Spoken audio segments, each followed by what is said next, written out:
नमस्कार, आप सभी का स्वागत करता हूं अपने YouTube चैनल सुरेंद्र सिंह बोरा में। आज हम बात करते हैं छत्तीसगढ़ बीएड ज्वाइनिंग टीचर्स और सुप्रीम कोर्ट का फैसला। जैसा कि आप सभी लोग जानते हैं, छत्तीसगढ़ बीएड प्राथमिक सहायक शिक्षक के पद पर नियुक्त बीएड अभ्यर्थियों के द्वारा दोबारा सुप्रीम कोर्ट जाने की तैयारी पूरी कर ली गई है। अब सबसे पहली बात हम ये करते हैं कि क्या सुप्रीम कोर्ट के 8 अप्रैल के फैसले के बाद छत्तीसगढ़ बीएड प्राथमिक नियुक्त शिक्षकों की नौकरी सुरक्षित रहेगी या नहीं रहेगी। क्योंकि सुप्रीम कोर्ट में 8 अप्रैल को बीएड नियुक्त शिक्षकों को लेकर जो फैसला आया है, उसमें छत्तीसगढ़ की तरफ से अब एसएलपी लगा दी गई है सुप्रीम कोर्ट में। इस एसएलपी की डिटेल मैं आपको बताता हूं।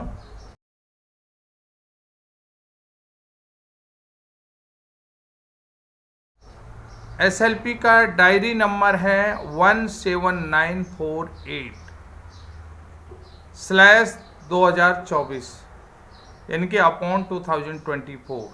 ये केस है Naveen Kumar versus Union of India.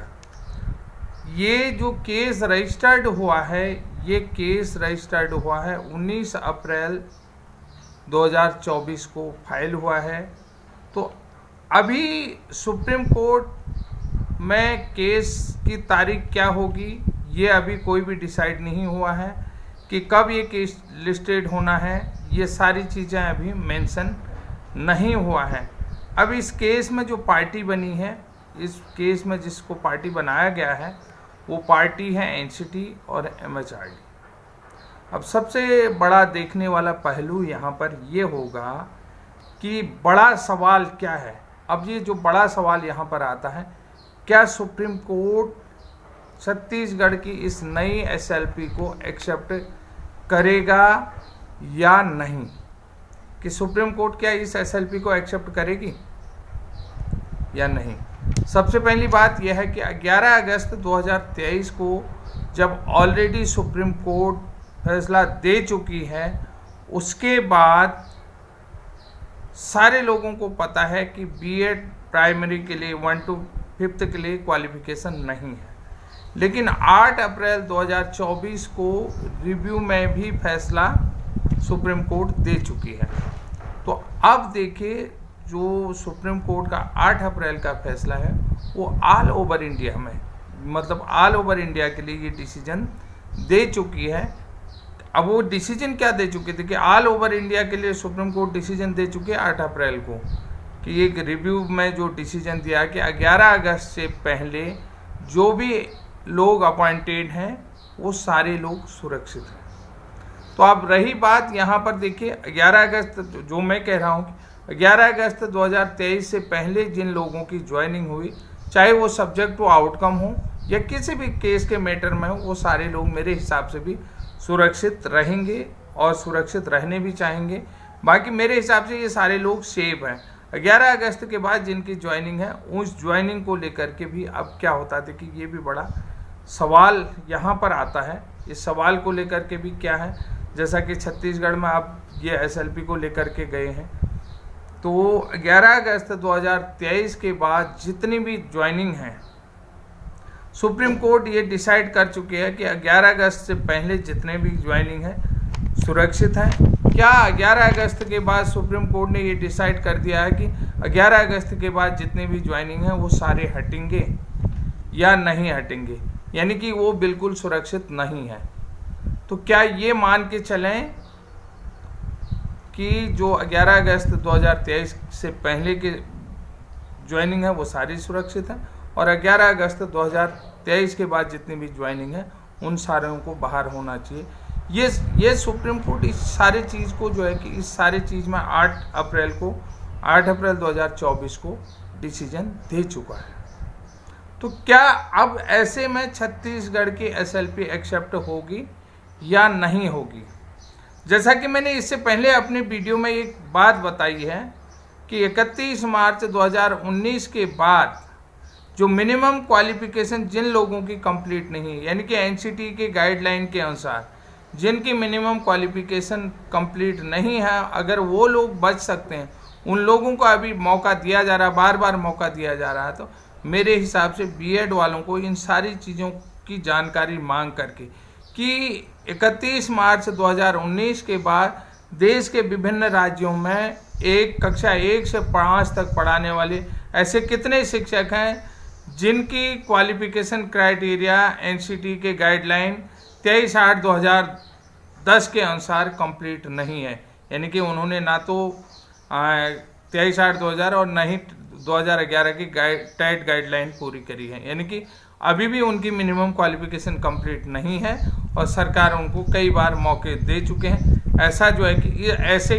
Case को लेकर के जो छत्तीसगढ़ हाई कोर्ट ने डिसीजन दिया, उसमें पटना हाई कोर्ट का डिसीजन लगा करके छत्तीसगढ़ हाई कोर्ट में एक नया केस दायर करना चाहिए, क्योंकि छत्तीसगढ़ हाई कोर्ट ने जो है कि इन बीएड वालों को बाहर करने का डिसीजन सुनाया है। ऐसे में आप देखिए कि 8 अप्रैल को माननीय सुप्रीम कोर्ट ने भी रिव्यू में अपना फैसला दे दिया है।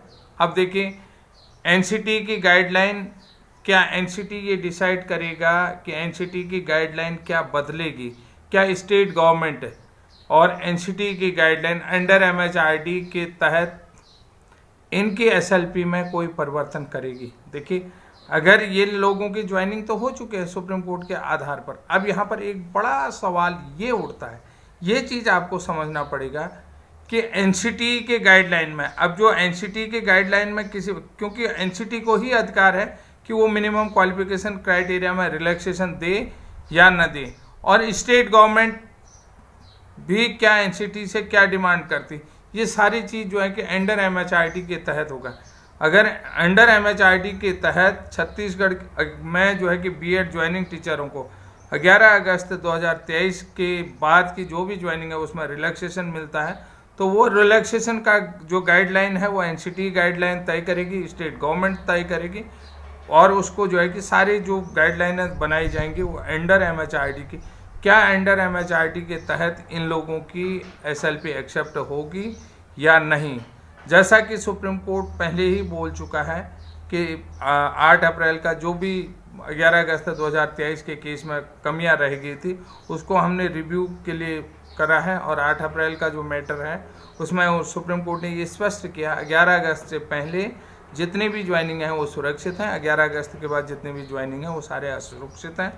अब यहाँ पर देखिए ये भी बहुत सारे मैटर थे, वकीलों की तरफ से पूछा गया था कि क्या छत्तीसगढ़ भी उस 11 अगस्त के ज्वाइनिंग से कवर होगा, तो उन्होंने कहा कि कवर नहीं होगा, बल्कि रिव्यू में आने के लिए सुप्रीम कोर्ट ने बोला था। अन्य जो भी मैटर हैं कि उसमें जो है कि पार्टी रिव्यू में आए, जो भी स्टेट का मामला है उसमें रिव्यू आए, और सुप्रीम कोर्ट 8 अप्रैल को ये सारी चीज़ें तय कर चुके हैं।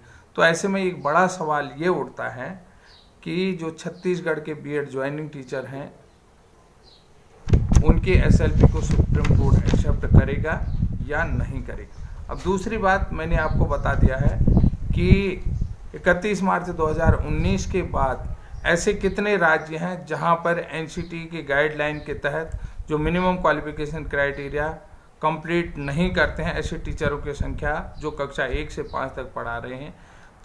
पटना हाई कोर्ट के डिसीजन को लेकर के छत्तीसगढ़ हाई कोर्ट में ऐसा केस और ऐसे अभ्यर्थियों की जो आज भी मिनिमम क्वालिफिकेशन के साथ कक्षा 1 से 5 एनसीटी के गाइडलाइन अनुसार नहीं है, वो पढ़ा रहे हैं, तो अगर उनको रिलैक्सेशन मिलता है, देखिए 19 के बाद रिलैक्सेशन मिलता है तो बीएड को भी ऑलरेडी मिलता है, और ये सारी चीज़ें कोर्ट के संज्ञान में नहीं है। कोर्ट को लगता है कि सारे लोग प्रशिक्षित हैं और सारे लोगों के पास द्विवर्षीय डिप्लोमा इन एलिमेंट्री है। जहाँ पर इश्यूज बीएड का आया था वो बीएड का इश्यूज हमने सुलझा दिया है। लेकिन आज भी देखिए बहुत सारी चीज़ें आपको बता देता हूँ। 2008 के विशिष्ट बीटीसी प्रशिक्षित हैं, 12,000 उत्तर प्रदेश में बीएड वालों को ज्वाइनिंग का ऑर्डर आया, 69,000 बीएड वाले हैं, उत्तराखंड में शिक्षा मित्र हैं और उत्तर प्रदेश में शिक्षा मित्र हैं। अन्य राज्यों में जो संविदा के आधार पर टीचर नियुक्त करे गए थे, संविदा कार्यरत शिक्षक हैं, जिनको बाद में कंफर्म के लिए जो है कि धीरे धीरे एक पॉलिसी बना दी गई कि उनको एक नियत मानदेय पर रखा गया,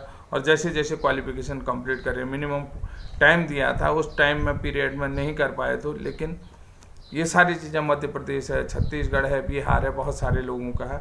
अभी बिहार में तो 20 मार्च को एक डिसीजन भी आया, उसी की कॉपी लगा करके आप करिए। तो साथियों ये केस आपको समझना पड़ेगा, क्योंकि क्या ये SLP एक्सेप्ट होगी या नहीं होगी। आज के लिए इतना ही, तब तक के लिए जय हिंद, जय उत्तराखंड।